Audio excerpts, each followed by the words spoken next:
আপনারা মুফতি দেলোয়ার সাহেবকে চিনেন? মুফতি দেলোয়ার সাহেবকে চিনেন? আমার যে আত্মীয় হয় জানেন, মুফতি দেলোয়ার সাহেব আমার আপন ভগ্নিপতি।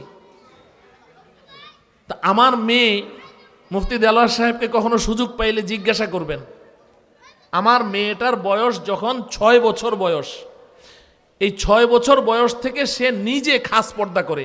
আমি ওকে বোরকা পড়তে বলিনি, তার মাও বলেনি। 6 বছর বয়স থেকে খাস পর্দা করে। মুফতি দেলোয়ার সাহেব 6 বছরের পরে আমার মেয়েকে আর কোনোদিন দেখে নাই, আর সে তার ফুফাজির সামনে যায় নাই 6 বছর বয়সের পর থেকে। অথচ আমরা কিচ্ছু বলি নাই, ওই পরিবেশ দেখে দেখে যে আরে আমার ফুপ্পি, মুফতি সাহেবের আহলিয়া আমার মেয়ের কি হয়, ফুপ্পি হয়, বড় ফুপ্পি। তো ফুপ্পি এভাবে পর্দা করে, তাহলে আমি পড়বো না কেন? ও কান্না শুরু করে দেয়, না ফুপ্পি পুরুষদের সামনে যায় না, আমি কেন পুরুষদের সামনে যাব? এই আরে ভাই, একটা সন্তানের উপরে নামাজ ফরজ হয় বালেগ হওয়ার পরে। ভালো করে বুঝেন, একটা সন্তানের উপরে নামাজ ফরজ হয় বাচ্চাটা যখন বালেগ হয়। আর বালেগ তো 12 বছরের আগে হয় না, ছেলেরা 12 বছরের আগে বালেগ হয় না, মেয়েরা হয় 9 বছর 10 বছর বয়সেও বালেগা হয়ে যায়।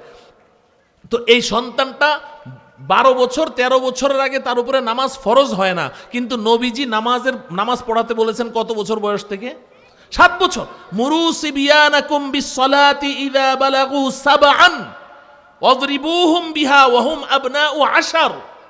নবীজি বলেন, তোমরা তোমাদের সন্তানদেরকে 7 বছর বয়স থেকে নামাজ পড়াও, নামাজের নির্দেশ দাও। আর 10 বছর বয়স যখন হবে তখন নামাজ না পড়লে তাদেরকে ডান্ডা লাগাও, পিটাও। অথচ 7 বছর বয়সে তো নামাজ ফরজ হয়ই না, 10 বছর বয়সেও তো হয় না। নবীজি কেন পিটাইতে বলছেন? এজন্য বলছেন যে তুমি বলবে যে না, এখন তাকে নামাজের জন্য বলা যাবে না। সে যখন যেই দিন বালেগ হবে সেই দিন আমি বলবো, আব্বু আজকে বালেগ হয়েছিস, নামাজ পড়। ওই ছেলে নামাজ পড়বে? ও তো নামাজ জানেই না, ও তো নামাজ জানেই না, ও কেন নামাজ পড়বে? যেদিন বালেগ হবে ওই দিন থেকেই সে নামাজ পড়া শুরু করে দিবে? না, বালেগ হয় 12 বছর বয়সে। নবীজি এর আরো 5 বছর আগে থেকেই তাকে নামাজ পড়াতে বলেছেন। কেন? তার অভ্যাস গড়ার জন্য। কিন্তু আজকে আমরা এগুলোকে কোনোই গুরুত্ব দিচ্ছি না, আমরা এগুলোকে বাড়াবাড়ি মনে করছি, আমরা এগুলোকে বাড়াবাড়ি মনে করি। আমার এই বাচ্চাটাকে, আমার মেয়েকে 4 বছর কি 5 বছর বয়সে একবার ওই যে চীন মৈত্রী সম্মেলন, হ্যাঁ, এই চীন মৈত্রী সম্মেলন, ওখানে আমাদের একটা দাওয়াত ছিল। মুফতি দেলোয়ার সাহেব হুজুরের ভাই প্রফেসর ডক্টর আবু ইউসুফ সাহেব, ওনার মেয়ের বিয়ের অনুষ্ঠানটা ওখানে হয়েছিল, ওই চীন মৈত্রী সম্মেলনে। তো ওখানে গিয়েছি। তো আমার মেয়েটা বয়স হলো 4 বছর কি 5 বছর ওই সময়। তো ও তো একদম পুরো বোরকা টোরকা পড়া। তো ওখানে লবির মধ্যে হাঁটছি, এর মধ্যে আমাদের পরিচিত এক ব্যক্তি ইঞ্জিনিয়ার, তো তার মেয়েটাও, তার বয়সটা প্রায় 10-11 বছর বয়স হবে। ও এরকম একটা ওই যে এরকম এই কাটা একটা গেঞ্জির মতো একটা ইয়ে পরা আর হাফ প্যান্ট পরা হাঁটতেছে। তা আমাকে দেখে বলছে, হুজুর এটা কি একটু বাড়াবাড়ি হয়ে গেল না? হ্যাঁ, আমাকে বলছে যে এটা একটু বাড়াবাড়ি হয়ে গেল না, আপনি 4 বছর 5 বছরের বাচ্চা ওকে এইভাবে বোরকা পরে রাখছেন। আমি বললাম, হ্যাঁ আমারটা বাড়াবাড়ি হয়ে গেছে, আপনারটা খুব ঠিক আছে, আপনারটা ঠিক আছে। এই মেয়ে বড় হওয়ার পরেও এই ড্রেসেই থাকবে। এমন ড্রেস পরে যে বাবা মা হয়ে ওই মেয়ের দিকে তাকাইতে শরম লাগে। এগুলো কে কাকে বলবে বলেন? এগুলো কে কাকে বলবে? আমরা এইভাবে আল্লাহর দুশমনদেরকে এইভাবে অনুসরণ করে চলছি আর বলছি আমরা শান্তি চাই। আরে আল্লাহর দুশমন এই ইহুদি খ্রিস্টানরা, এই নাসারারা, তারা শান্তির মধ্যে নাই, তারা অশান্তির আগুনে দাউ দাউ করে জ্বলছে। ওদের বাহ্যিক যে অবস্থা, ওরা যে আমাদেরকে দেখাচ্ছে যে না আমরা খুব শান্তিতে আছি, এটা হলো সব অভিনয়। ওদের ভেতরে ঢুকে দেখেন, ওদের ভেতরে শান্তির আগুন দাউ দাউ করে জ্বলছে, অশান্তির আগুন, অশান্তির আগুন। ওরা শান্তিতে নাই।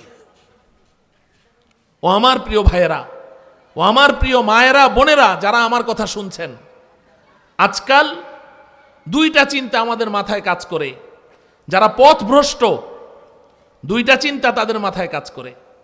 একদল মানুষ মনে করে আমার প্রচুর সম্পদের প্রয়োজন, প্রচুর টাকা চাই, টাকার মধ্যে শান্তি। যার কারণে এই টাকার মালিক হওয়ার জন্যে সে তার ঈমানকে পর্যন্ত জলাঞ্জলি দিয়ে দিচ্ছে। হালাল হারামের মধ্যে কোনো বাছ বিচার করছে না, অন্যের সম্পদ লুট করছে। কেন?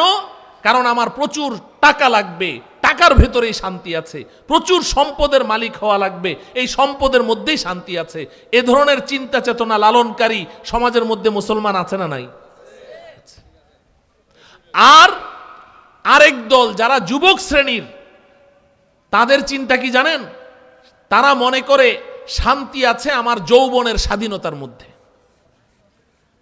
যে আমি আমার যৌবনকে যেখানে খুশি সেখানে আমি খরচ করব। আমার যৌবনের স্বাধীনতা চাই, আমার যৌবনের চাহিদা আমি যেখানে খুশি সেখানে পূরণ করব, যেভাবে খুশি সেখানে পূরণ করব, সেইভাবে পূরণ করব, তাহলেই বুঝি আমার শান্তি। এই দুই ধরনের মানুষের মধ্যে দুইটা চিন্তা কাজ করে। ও আমার প্রিয় ভাইয়েরা, ও আমার প্রিয় মা বোনেরা, এই দুই জিনিসের কোনোটার মধ্যেই শান্তি নেই।